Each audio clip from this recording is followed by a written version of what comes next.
ओम नमः शिवाय। हर हर महादेव। आज हम इस वीडियो के माध्यम से रवि प्रदोष व्रत की कथा का श्रवण करेंगे। कथा श्रवण करने से पहले आप सबसे छोटा सा अनुरोध है, आपको ये कथा अच्छी लगे तो इसे लाइक ज़रूर करें।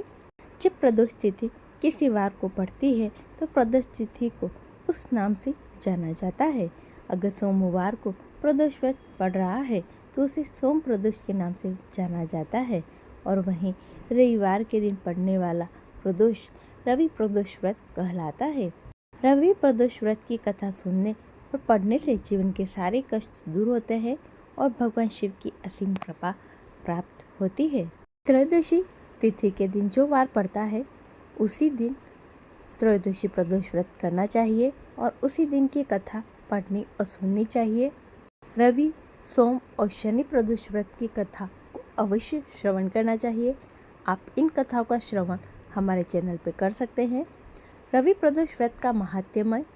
एक समय सर्व प्राणियों के हितार्थ परम पावन भागीरथी के तट पर ऋषि समाज द्वारा विशाल गोष्ठी का आयोजन किया गया। विद्वान ऋषियों की एकत्रित सभा में व्यास जी के परम शिष्य पुराण वेत्ता सूत जी महाराज हरि कीर्तन करते हुए पधारे। सूत जी को देखते ही शौनकादि 88,000 ऋषि मुनियों ने खड़े होकर दंडवत प्रणाम किया। महाज्ञानी सूत जी ने भक्ति भाव से ऋषियों को हृदय से लगाया और आशीर्वाद दिया। विद्वान ऋषिगण और सब शिष्य आसनों पर विराजमान हो गए। मुनिगण विनीत भाव से पूछने लगे, हे परम दयालु, कलिकाल में शंकर की भक्ति किस आराधना द्वारा उपलब्ध होगी? हम लोगों को बताने की कृपा करें, क्योंकि कलयुग में सभी प्राणी पाप कर्म में रत रहकर वेद शास्त्रों से विमुख रहेंगे। दिन जन अनेक संकटों से त्रस्त रहेंगे। हे मुनिश्रेष्ठ, कलिकाल में सत्कर्म की ओर किसी और की रुचि न होगी। जब पुण्य क्षीण हो जाएंगे तो मनुष्य की बुद्धि असत कर्मों की ओर खुद ब खुद प्रेरित होगी, जिससे वे दुराचारी पुरुषवंत सहित समाप्त हो जाएंगे। इस अखिल भूमंडल पर जो मनुष्य ज्ञानी होकर ज्ञान की शिक्षा नहीं देता, उस पर परमपिता परमेश्वर कभी प्रसन्न नहीं होते हैं। हे महामुनि, ऐसा कौन सा उत्तम व्रत है जिससे मनवांछित फल की प्राप्ति होती है? आप कृपा कर बतलाइए। ऐसा सुनकर दयालु हृदय श्री सूत जी कहने लगे, हे श्रेष्ठ मुनियों और शनकादिक, आप धन्यवाद के पात्र हैं। आपके विचार सराहनीय एवं प्रशंसनीय हैं। आप वैष्णव अग्रगण्य, क्योंकि आपके हृदय में सदा परहित की भावना रहती है। इसलिए हे शौनक शौनकादि ऋषियों, सुना मैं उस व्रत को तुमसे कहता हूँ जिसे करने से सारे पाप नष्ट हो जाते हैं।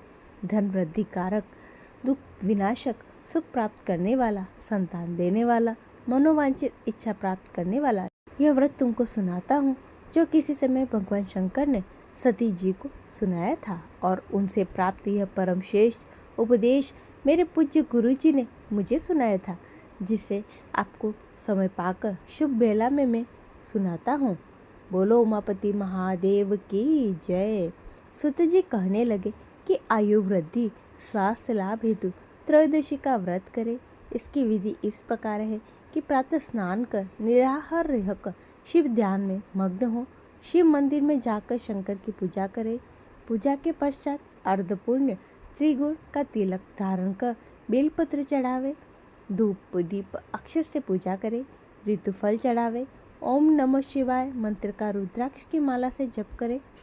ब्राह्मण को भोजन कराकर सामर्थ्यता के अनुसार दक्षिणा दे। जो सत्य भाषण करना परम आवश्यक है। हवन आहुति भी देनी चाहिए। इसके बाद मौन धारण कर व्रती मंत्र ओम ह्रीं क्लीं नमः शिवाय स्वाहा से आहुति दे। इसमें अभिष्ट फल प्राप्त होता है। व्रती पृथ्वी पर शयन करे, एक बार भोजन करे, इससे पूर्ण कार्य सिद्ध होते हैं। श्रावण मास में जो इसका विशेष महत्व है कि सर्वमुख धन आरोग्यता देने वाला यह व्रत सभी मनोरथों को पूर्ण करता है। हे ऋषिवरों, यह प्रदोष व्रत जो मैंने आपको बताया है, किसी समय में शंकर जी ने सती को और वेद व्यास मुनि ने मुझको सुनाया था। शौनकादिक ऋषि बोले, हे पूज्यवर महामते, आपने यह व्रत परम गोपनीय मंगलप्रद कष्ट निवारक बतलाया है। कृपया बताने का कष्ट करें, यह व्रत किसने किया और उसका फल क्या प्राप्त हुआ। रवि प्रदोष व्रत कथा। श्री सुत जी बोले, हे विचारवान ज्ञानियों, आप शिव के परम भक्त हैं। आपकी भक्ति देखकर मैं व्रती पुरुषों की कथा कहता हूँ। एक गांव में अति दीन ब्राह्मण निवास करता था। उसके साध्वी स्त्री प्रदोष व्रत किया करती थी। उसे एक ही पुत्र रत्न था। एक समय की बात है, वह पुत्र गंगा स्नान के लिए गया। दुर्भाग्यवश मार्ग में चोरों ने उसे घेर लिया और कहने लगे, हम तुम्हें मारेंगे नहीं, तुम अपने पिता का गुप्त धन हमें बता दो। बालक दीन भाव से कहने लगा, बंधुओं, हम तो अत्यंत दुखी दीन हैं, हमारे पास धन कहाँ। तब चोरों ने कहा कि तेरी इस पोटली में क्या बंधा है। बालक ने निसंकोच कहा कि मेरी माँ ने मेरे लिए रोटियां दी है। यह सुनकर चोरों ने अपनी साथियों से कहा, साथियों, ये बहुत ही दीन दुखी मनुष्य है, अतः हम किसी और को लूटेंगे। इतना कहकर चोरों ने उस बालक को जाने दिया। बालक वहाँ से चलते हुए एक नगर में पहुँचा। नगर के पास एक बरगद का पेड़ था। वह बालक उसी बरगद के छाया में सो गया। उसी समय उस नगर के सिपाही चोरों को खोजते हुए उस बरगद के वृक्ष के पास आ पहुँचे और बालक को चोर समझकर बंदी बना दिया। राजा के पास ले गए। राजा ने उसे कारावास में बंद करने का आदेश दिया।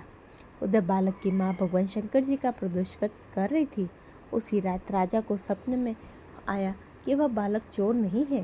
प्रातःकाल उसे छोड़ दो, नहीं तो आपका राज्य वैभव सब नष्ट हो जाएगा। रात्रि समाप्त होने पर राजा ने उस बालक से सारा वृत्तांत पूछा। बालक ने सारा वृत्तांत राजा को कह सुनाया। बालक की बात सुनकर राजा ने सिपाही को भेजकर बालक के माता पिता को पकड़वा कर बुला लिया।